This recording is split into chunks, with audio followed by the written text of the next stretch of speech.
ওই ওইটার আমাদের টেবিল থেকে খাবারের অর্ডার নিয়ে যা।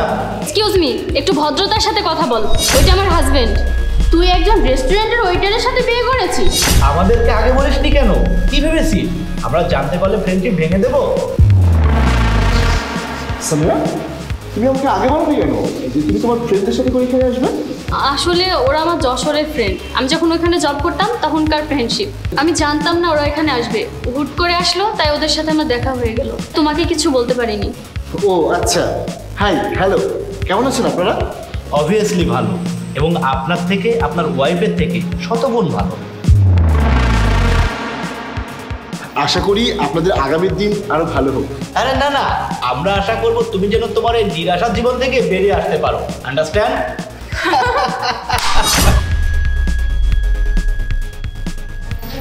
কোনো ব্যাপার না, আপনারা যখন এখানে চলে এসেছেন তাহলে বলুন আপনারা কি খাবেন, আমি এনে দিচ্ছি। আমাদের কিছুই চায় না ওয়েটার দুলা ভাই।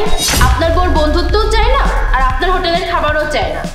তুহিন, তুমি তাড়াতাড়ি কোনো গাড়ি বুকিং দাও, আমরা কোনো দামি রেস্টুরেন্টে যাই খাবার খাবো। আচ্ছা ঠিক আছে, আমি এক্ষুনি দেখছি। ও শিট, এখানে তো কোনো ক্যাবই পাওয়া যাচ্ছে না, এখন কি হবে? ও তাহলে আপনারা যতক্ষণ কোনো গাড়ি না পাচ্ছেন ততক্ষণ এখানে বসুন, আমি আপনাদের জন্য খাবার পাঠাচ্ছি।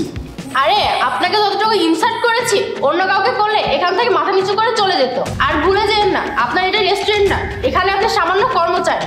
আচ্ছা তাহলে কিছু খেতে হবে না, আপনারা যখন গাড়ি পাচ্ছেন না তখন আমাদের গাড়ি করে চলে যান।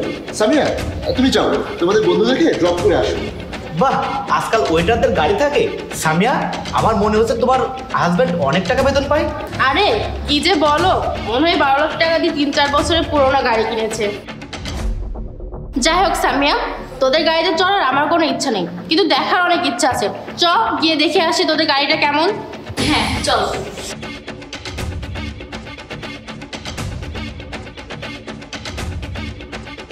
কখন থেকে দাঁড়িয়ে আছি, গাড়ি কোথায়?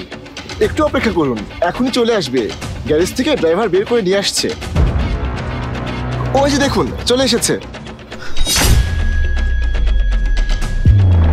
কি, এটা কিভাবে হতে পারে?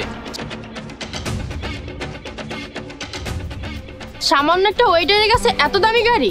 এই, তোমাদের কে বলেছে আমার হাজবেন্ড একজন ওয়েটার? গাধা, আমার হাজবেন্ড এই ক্যাফের মালিক। আর এমন 10-12টা ক্যাফের মালিক আমার হাজবেন্ড। এই শহরে অনেকগুলো ব্রাঞ্চ আছে, আর এমন গাড়ি আমাদের কাছে 4-5টা পড়ে আছে। তাহলে তোমার হাজবেন্ড এই ক্যাফে, মানে দুলা ভাই, এই ক্যাফে ওয়েটারের কাজ করে কেন? ও এখানে ওয়েটারের কাজ করে না, ঠিক আছে? ও সবার সাথে নরমালি বিহেভ করে, তাতে কাস্টমারের সাথে ফ্রেন্ডলি রিলেশন হয়ে আসে, যাতে সবাই কমফোর্টেবল ফিল করে। আর যেদিন ওয়েটার কম থাকে সেদিন স্টাফদের সাহায্য করে। এখানে খারাপের কি? আর নিজের ক্যাফেতে ওয়েটারের কাজ করলে এতে দোষের কি? দেখুন, আমি মনে করি কোনো কাজই ছোট বা বড় নয়, প্রয়োজনে ঝাড়ুটা হাতে নিয়ে ঝাড়ুও দিতে হতে পারে। তাই যখন যেটা করতে হয় আমি সেটাই করি। আর শুনেন, টাকা পয়সা না কিছু না, টাকা পয়সা শুধু জীবন চালানোর একটা মাধ্যম। যেমন গাড়ি চালানোর জন্য পেট্রোল প্রয়োজন হয়, তেমনি আমাদের জীবন চালানোর জন্য টাকার প্রয়োজন হয়। আর মানুষ টাকার চেয়েও ওইটাই বেশি মনে রাখে, কার আচরণ কেমন, কার ব্যবহার কেমন। আপনার যতই টাকা থাকুক না কেন, আপনি যদি কারো মনে কষ্ট দেন বা কারোর সাথে খারাপ ব্যবহার করেন, তাহলে ওনারা ঠিকই বলবে যে ওনার টাকা থাকলে কি হবে, ওনার ব্যবহারটা অনেক খারাপ।